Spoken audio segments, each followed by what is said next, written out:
Internet investigations and online sleuthing have had mixed results. In some cases, the input of people online can hinder a case as much as it helps it. But the internet is also a useful resource, helping to spread information and awareness and put the mystery in front of the eyes of the people who can solve it. Number 10. In December of 2013, Donald Irwin vanished without a trace after going out to buy cigarettes. A decade later, his remains were found by a YouTuber trying to solve the mystery. Donald's wife last saw him on the morning of December 29, 2013. He was an early riser and a heavy smoker, so it wasn't surprising to her when she woke up at about 6 a.m. and he told her he was going out to buy cigarettes. She gave him a gift card to his favorite gas station, located just 5 miles away from their home in the Central Ozarks. It was the only thing he had with him when he left. By the time his wife got up later that morning, Donald still hadn't returned. His gray-blue Hyundai Elantra was still missing. Donald's loved ones were immediately concerned. It shouldn't have taken him long to get to the store and back. He was reported missing, and the police searched CCTV from the gas station for any clues, but there was no sign of Donald in the footage. According to Donald's sister, when he hadn't returned in 48 hours, she knew he wasn't coming back. She continued to search. Donald had spoken about going into one of the many lakes that surrounded their home. He was a Vietnam War veteran and suffered from PTSD. He also had a health condition that led him to losing a leg and needing a hip replacement. Donald had recently received news that he might need his other leg amputated, news which he found upsetting. In the years after Donald's disappearance, his sister searched the nearby lakes for any sign of him. There had been some false alarms. Cars were located, but confirmed to not be Donald's. In 2022, a new investigator joined the case. James Hinkle works in real estate and will fly drones over houses for sale to take photos. He's also a diver and has dedicated his free time to finding missing people. His attention turned to Donald. He started with a drone search of the woodland near the gas station. There were steep ravines at the side of the road that could hide a car, but nothing was found. Hinkle searched countless lakes and waterways, methodically checking each one off the search map. The search was documented on his YouTube channel, Echo Divers. By mid-December 2023, only 2 lakes remained. One of these lakes was on a small private property not far from an airport. There was a tire floating in the water, not attached to any vehicle. Drought conditions and cold weather had lowered the water level and made the water clearer, but it was difficult to look beneath the surface. Hinkle also needed to consider the airport when flying his drone. Days later, dive teams entered the water. A vehicle was found at the bottom, and license plates on the vehicle matched Donald's, and it was pulled from the water. Search teams scoured the lake for any more clues, eventually finding human remains and an artificial hip. The discovery finally solved a decade-long mystery, bringing some closure to Donald's family and friends, who could finally lay him to rest. Number 9. The internet is a useful tool for law enforcement agencies trying to solve the mysteries of unidentified people around the world. In an age where international travel is common, being able to reach out and spread awareness of cases in other countries, sometimes on other sides of the world, has been crucial to solving these mysteries. In March of 2025, the police in Spain announced they'd found the identity of a woman discovered in a chicken shed 7 years earlier. On the afternoon of August 4th, 2018, a man living in an isolated farmhouse in Girona, Spain, woke up from a nap to find his dog acting strangely. The dogs led him out to the old chicken shed. The door was partially open. When the man went inside, he found the lifeless body of a young woman, and he immediately contacted authorities. Investigators determined that the woman had passed away just 6 hours earlier. At that time, the homeowners had been away at work. There were 3 people living at the farm, 2 brothers and a partner. None knew the young woman or had any idea why she was on their property. Getting to the farm required going along dirt roads through a forest. It wasn't the sort of place that someone would normally stumble across. There also weren't any unknown vehicles at the house, so even how she'd gotten there was a mystery. Nobody in the local area knew the woman. Only one person had ever seen her before. The day before her body was found, the owner of an equestrian center located a kilometer away noticed her wandering around. Unfortunately, that didn't help solve the mystery. She had no identification on her person, and her clothes were described as ordinary. She had 10 euros in her pocket and no jewelry that would help single her out. The only significant distinguishing mark was the word success tattooed in Hebrew on her arm. She became known as the girl in the shed.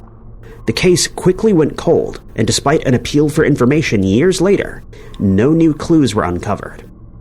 In 2023, Interpol launched an online campaign, Identify Me, to try to solve the mystery identities of several young women whose bodies were found across Europe. The girl in the shed became one of the cases. Her information was circulated online and in news reports about the new initiative. In October of 2024, Interpol launched Phase 2 of the initiative, sharing biometric data about the unidentified women for law enforcement agencies to check against their own databases. Finally, in March of 2025, law enforcement in Paraguay had a match. In 2013, Ainhoa Lima left her home in Paraguay to travel to Europe. She was just 28 years old at the time and kept in touch with her family in South America. But in the summer of 2018, those messages stopped. After several months of not hearing from her, Ainhoa's brother reported her missing to the local authorities. There was little progress in her case until the Interpol online campaign. Fingerprints from the girl in the shed were compared to records in Paraguay, and there was a match. How and why she ended up in the chicken shed remains a mystery, but the young woman now has her name back, and her family finally have some answers as to what happened to her after she vanished without a trace. Number 8. Paul McCartney is arguably the most influential bass player in music. As he and the rest of the Beatles rose to fame, it was the sound of his Hoffner bass that fans around the world were hearing. But sometime after the band's famous 1969 concert, the guitar disappeared in one of music's greatest mysteries. McCartney had purchased the bass in Hamburg in 1961 for just £30. It was cheap, and the symmetrical design suited him as a left-handed player. He played the instrument on the Beatles' first 2 albums, and on some of the band's most famous songs. After 1963, it was relegated to backup bass, but it would still be used in some performances. In 1969, McCartney played the Hoffner bass in the Beatles' final public performance atop the Apple Corp headquarters in London. After, it was put away and apparently vanished not long after. The instrument was always important to McCartney. Decades later, he was talking to people who worked for the manufacturer when he brought up the disappearance. By now, McCartney couldn't remember exactly how it had vanished, but he asked if Hoffner could help him relocate the guitar. The Lost Bass Project was founded. It began with Nick Wass from Hoffner, and investigative reporters Scott and Naomi Jones joined the search. They had little information to go on, but set up a website dedicated to their search. At first, the Lost Bass Project got little attention. Then, the team wrote an article for a British newspaper, and soon the story caught the attention of news outlets around the world. Slowly, more information about the missing bass came to light. The first big clue came from sound engineer Ian Horn. Ian had worked for The Wings, the band McCartney started after the breakup of the Beatles. In 1972, the Wings were preparing for their first tour, and Ian and another engineer had to transport equipment between rehearsal locations around London. October 12, 1972 was no exception. After a long day of work, the pair had left the van in Notting Hill, where one of them lived.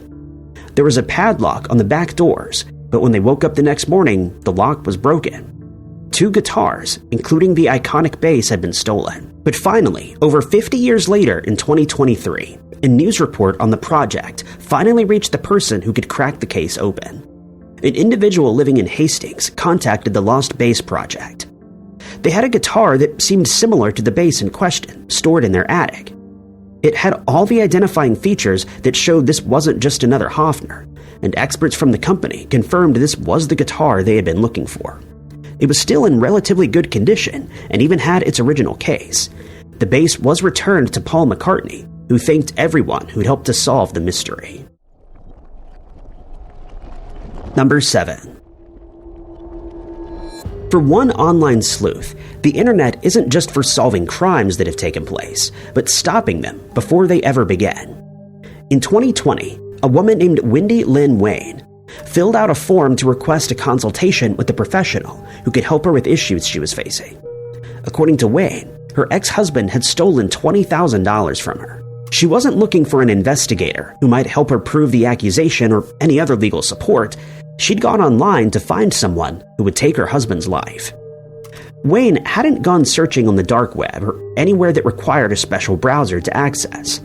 Instead, she found what seemed to be a relevant site on the surface web, rentahitman.com. The site had a form for those wanting to access their services. Wayne had used a fake name, but provided plenty of information about herself and her target. She ended the message saying she didn't want to go to jail, and thanking the operator for their time. After 24 hours, Wayne received a response. She was asked if she still required their services, and when she said yes, she was put in touch with a field operative. Wayne met the operative in a parking lot. She gave him $200 as a down payment and agreed to pay $5,000 when the job was done. She was then arrested. The field operative was an undercover law enforcement officer. If Wayne had read the fine print at the bottom of the website, she would have noticed that this was just a legal parody site and that no crimes would be carried out. The website is owned and operated by Bob Inns, an online sleuth who accidentally found himself investigating potential crimes. In 2005, Inns had bought the domain for rentahitman.com. He was in an IT security course and came up with an idea for a company with a group of friends. The idea was to offer services to increase the number of hits a website got. The business never took off, and Inns put a notice on the site offering the domain name for sale. An email address was connected, but he didn't get much attention and soon forgot about the site. Much later, Inns decided to check the inbox on a whim. He discovered that many people were taking the website seriously and had tried to solicit him or one of his operatives to take the lives of people who had wronged them. One of the more recent emails came from a woman named Helen Kaplan, who wanted 3 relatives in the UK taken out. She believed they'd cheated her out of her inheritance. With all the information that Kaplan provided, it was clear that this wasn't just a joke.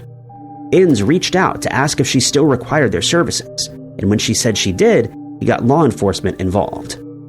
Inns realized that the website could be used to catch people who wanted to commit crimes, or have someone else commit them on their behalf.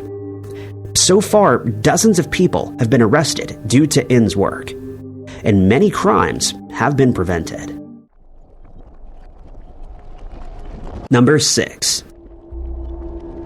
In July of 2023, a mysterious object washed up on a beach in Western Australia.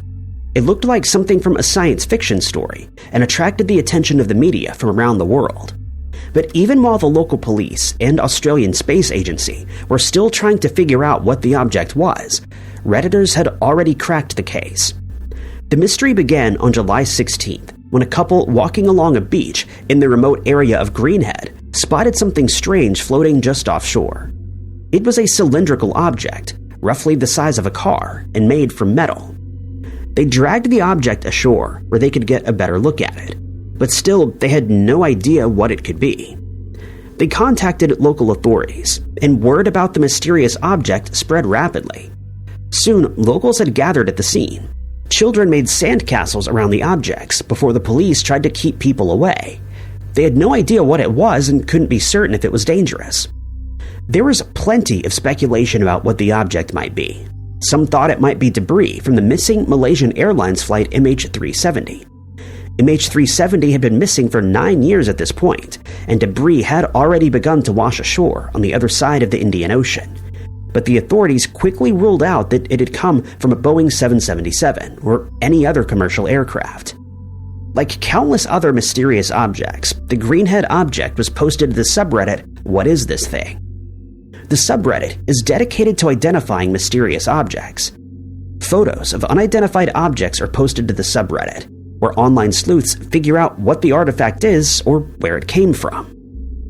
On the same day, the Greenhead object was found. A Reddit user posted a photo to the subreddit.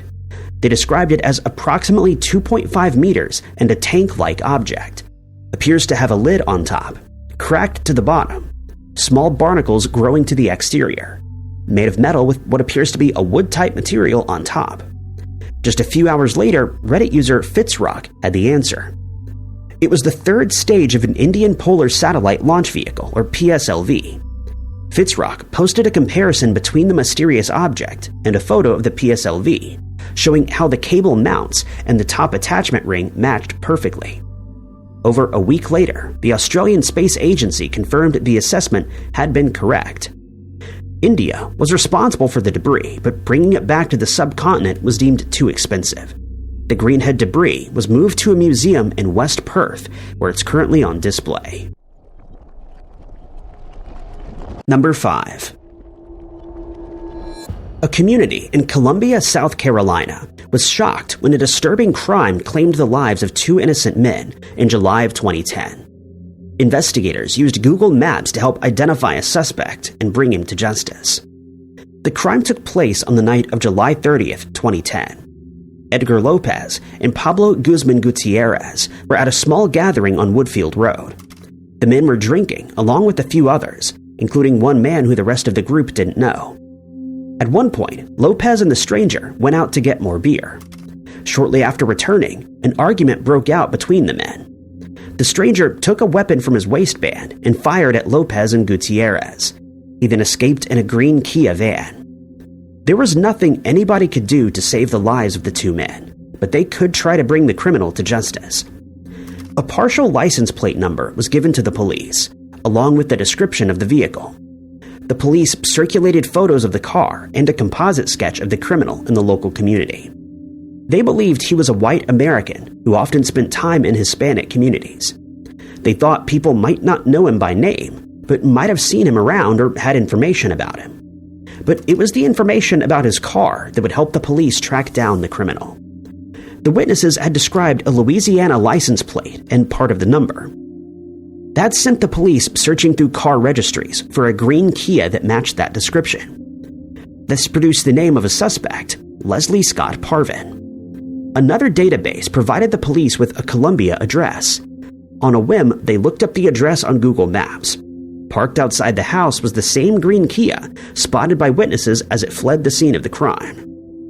The police were now certain they had the right individual, but Parvin had fled the state. They contacted his family, who were shocked by the accusation. They described Parvin as a U.S. Army veteran who was a good father to his children. But despite the shock, a family member helped to convince Parvin to return to South Carolina. By this point, he had destroyed the weapon he used in the crime, sold the car for scrap, and shaved his head. But witnesses were still able to identify him as the man responsible for taking Lopez and Gutierrez's lives. Witnesses from the scene pointed out that Parvin was outside of a yard fence when the confrontation took place, and they believe the argument started over money. Parvin had allegedly paid money to Lopez to perform a service, but Lopez was now backing out of the deal. Parvin was found guilty of the crime and sentenced to 35 years in prison. After the case was resolved, the investigating officers highlighted how important Google Maps had been in solving the crime. Number 4. For over 50 years, the identity of a young woman whose body was found in Colorado remained a mystery. In 2009, the work of one woman trying to solve the mystery and another sleuthing the internet for her lost great-aunt came together to put a name to the Boulder Jane Doe. The woman was found by 2 university students hiking along Boulder Creek in April of 1954. At first, they thought they'd stumbled across a shop window dummy, but soon realized their mistake. They rushed back to town to get a police officer who began the first investigation into the horrifying crime. The woman wasn't wearing any clothes or jewelry. She had suffered multiple wounds and looked as if she'd been struck by a car before someone deliberately took her life. In the 1950s, the best way to identify a Jane Doe would have been through her dental records, but she had perfect teeth, making even that impossible. The mystery of the Boulder Jane Doe was well publicized in the local area, but nobody knew who she was or how she'd come to be in that area. The local community raised money to give her a proper funeral, but her headstone read Jane Doe. The case went cold. Even as the police suspected they might have found the criminal responsible for taking her life, the Boulder Jane Doe remained unidentified. The police suspected she may have been the victim of Harvey Glatman, a criminal who confessed to taking the lives of 3 women and was believed to have attacked many more. Decades later, historian Sylvia Pattern took an interest in the case. She had seen the Jane Doe's headstone in the cemetery and heard parts of her story. She gathered as much information as she could about the unidentified woman. The original case file had been lost over the years, but she pieced it together with the autopsy report and accounts from the time. The woman's remains were also exhumed so DNA could be taken and a facial reconstruction could be made. There were a few missing person cases that Pattern felt matched the Boulder County Jane Doe. She publicized the case online, putting forward her theories. Some were proven incorrect, including one where an acquaintance of the missing person came forward to say she'd moved to Australia without telling anyone. But the website was just what Michelle Fowler needed to answer her own mystery. For years, she'd been looking for information on her great-aunt, Dorothy Gay Howard. Dorothy had been just 18 years old when she went missing in 1958. She was the eldest of 3 sisters and was remembered for being determined. She didn't let anybody stop her when she wanted to do something. That had led her to getting married and moving away from home for a brief period, but she got divorced after just 6 months. When Dorothy vanished, she'd been working as a live-in nanny in Phoenix, on the other side of the city to her family. She still occasionally visited her family. The last time she ever saw them, she promised to take her sister to the movies the next weekend. She missed that appointment, and her sister called the family she worked for. They revealed Dorothy no longer worked there, and they didn't know where she was. Dorothy's family believed she had disappeared of her own accord, and held on to the hope that she would come back. But that never happened. Michelle thought something more nefarious had happened. She reached out to Pattern after finding her website. DNA from the Boulder County Jane Doe was compared to Dorothy's sister, and it was a match. A new headstone was placed at Dorothy's gravesite, listing her actual name, now that the mystery had finally been solved. Number 3. In 2014, one of the biggest Bitcoin exchanges collapsed after repeated thefts led to the loss of hundreds of thousands of Bitcoin. It was one of the first cases of its kind, and for those who had lost out, law enforcement wasn't doing enough to resolve the crime. Kim Nilsson was determined to get to the bottom of the mystery. Nilsson was one of Bitcoin's early enthusiasts. He purchased his first coin from a friend in 2012, and soon started to buy the currency from the cryptocurrency exchange website called Mt. Gox. Crypto exchange websites acted similar to banks, facilitating exchanges and holding the user's currency in online accounts. Mt. Gox was one of the largest of these exchanges, but even before Nilsson started using the site, there had been small thefts. A hack in 2014 was the biggest blow for Mt. Gox. Hundreds of thousands of bitcoins were stolen, and there was little the exchange's owners could do to secure it. They tried to stop withdrawals of currency, and the people who were now blocked from their funds realized something was wrong. It was only a short time later that Mt. Gox filed for bankruptcy. Nilsson became one of countless people who lost money in the Mt. Gox hack, but he soon saw that the police were not equipped to solve such a crime and decided to take on the challenge himself with a small group of other investors. Nilsson could find blockchain details online. Every transaction a Bitcoin is involved in is recorded. This was a lot of information to sift through, and Nilsson created a program to help identify inputs, outputs, and addresses. Patterns started to emerge. The release of leaked information from Mt. Gox helped Nilsson gather more information. He was now certain that the exchange's CEO wasn't behind the thief, but finding the actual culprit was harder. One of the values of Bitcoin is the anonymity that it provides. Even when Nilsson found the digital addresses of people he believed might be involved in the theft, they didn't tell him who was behind the address. What it did tell him was that some of those involved also had Bitcoin that had been stolen from other locations. It showed that some stolen Bitcoin had been deposited in other Mt. Gox accounts. One of these exchanges had a note attached, which simply read WME. From this point, Nilsson took to ordinary internet sleuthing to get more answers. WME was a clue he could search cryptocurrency forums for, and sure enough, he found a user identifying as WME posting on forums about cryptocurrency. In one of these posts, he accused another cryptocurrency exchange of stealing his money. As evidence, he posted messages between himself and the exchange, CryptoXChange. In one of these, CryptoXChange said that they had returned the money and listed a specific bank account, one connected to a man named Vinnick Alexander. At first, Nilsen thought Vinnick Alexander was an alias, but it wasn't. Nilsen provided the information to the authorities in the US. Part of the dozier he'd created connected Vinnick to BTCE, another cryptocurrency exchange, and a place where much of the stolen funds had ended up. It also turned out to be the target of a separate investigation by the US authorities. Cybercrime experts believe BTCE facilitated the majority of crimes involving cryptocurrency, and Nilsen had just identified one of the people involved.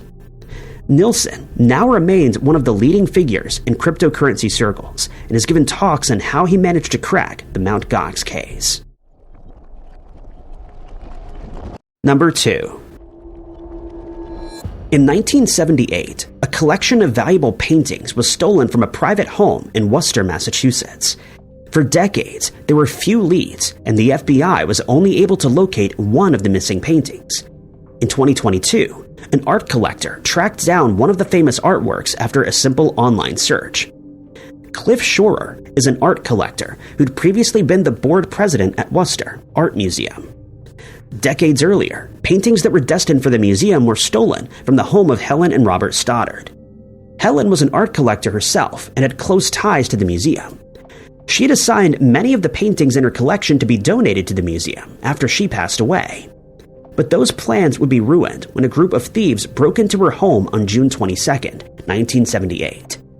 Helen was in the hospital after surgery on her jaw, and her husband was a heavy sleeper.